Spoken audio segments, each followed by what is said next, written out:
Oi, gente, tudo bem com vocês? Hoje eu trouxe para vocês, né, uma série de vídeos que eu quero falar agora sobre a história do Brasil.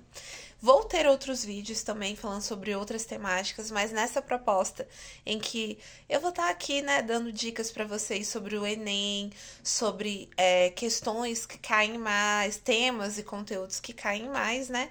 Então, já que estamos nos aproximando aí do 7 de setembro, né? Mês que vem nós já vamos comemorar aí a nossa independência. Resolvi fazer uma série de vídeos para vocês aqui contando como que ocorreu a independência do Brasil, o que significa ser essa independência, né, no contexto histórico, o que mudou, o que permaneceu, né, comparações que a gente pode estar fazendo com outras regiões da América. Então, eu vou começar esse vídeo trazendo para vocês o seguinte: o que significava ser independente nesse contexto, né? A gente está falando aí final do século, ou melhor, início do século XIX, né? Quando nós vamos ter em 1808 a chegada da família real aqui no Brasil. Então, lembrando que o Brasil era colônia de Portugal, ser colônia de Portugal significava que, basicamente, todas as decisões referentes ao Brasil, elas seriam tomadas no solo português. Então, imagina, Portugal, né, aquele país pequenininho lá da Europa, ele mandava questão de impostos, todas as leis que existiam no Brasil, elas vinham diretamente de Portugal. Então, supondo, o Brasil não tinha um fórum, imagina você ter que resolver questões judiciais lá em Portugal. Então, isso demandava muito trabalho, isso demandava muita complicação, né? E aí, gente, o que faz com que essas coisas mudem, né?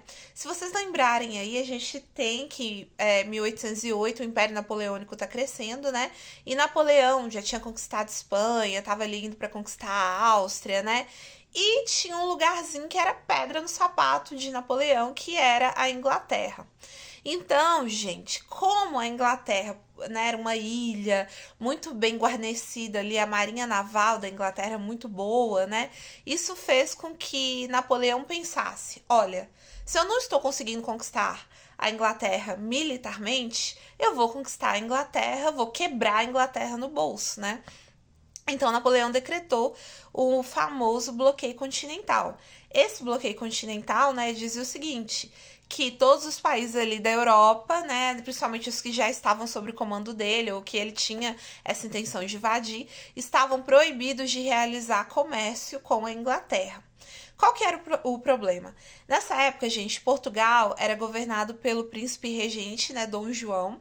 Por que eu digo príncipe regente? Porque Portugal tinha a rainha, Dona Maria I, só que ela tinha alguns problemas mentais, né? Alguns historiadores dizem que ela tinha uma depressão, que ela era bipolar, que ela tinha uma série de questões aí que impediam que ela governasse, né, Portugal. Então, Dom João era o príncipe regente ali naquele momento. Então, o Dom João recebe essa ameaça do Napoleão, né? Napoleão fala: ó, Dom João, se você não ficar esperto, eu vou invadir. Porque, gente, Portugal e Inglaterra, nessa época, eles tinham relações comerciais, assim, muito fortes, né? Um pouco antes, os dois haviam assinado o Tratado de Mentwin. Esse tratado definia, por exemplo, que tecidos ingleses entrariam a um preço mais barato, com impostos mais baratos em Portugal, e os vinhos portugueses entrariam na Inglaterra, né, de uma forma também mais barata. Aí fica a questão: o que vocês acham que as pessoas precisam mais? Vinho ou tecido? Ou seja, quem saiu ganhando com esse tratado de Mentwin, né? Esse tratado também é no popular conhecido como Tratado de Panos e Vinhos, né? Enfim, o Dom João não podia cortar relações com a Inglaterra, ele dependia dessas relações com a Inglaterra. Então, o que vai ser feito? O Dom João, né, ao saber que Napoleão ali está ameaçando de invadir Portugal, e Napoleão sabendo que Dom João não cortou as relações com a Inglaterra, Dom João resolve reunir ali, né, a família real, que seria ele, a esposa, a Dona Carlota Joaquina, os filhos, nessa época o próprio Dom Pedro, né, que tinha ali, se eu não me engano, seus 4 anos. Dom Pedro, Dom Pedro I, né, ele era uma criança.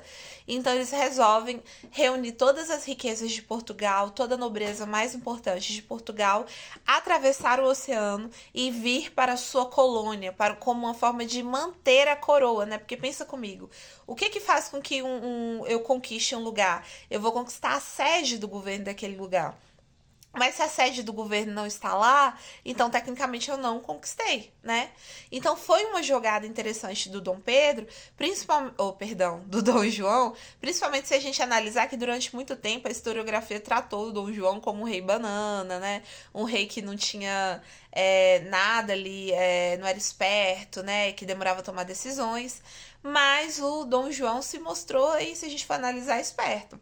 Inclusive, gente, nas memórias, né, do Napoleão, tô aqui com o Bruce, que tá querendo participar, né, da nossa aula.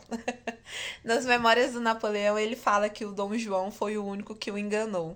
Ou seja, eles saem de Portugal em 1807, né? Acabam chegando aqui no Brasil em 1808, vão chegar ali em Salvador.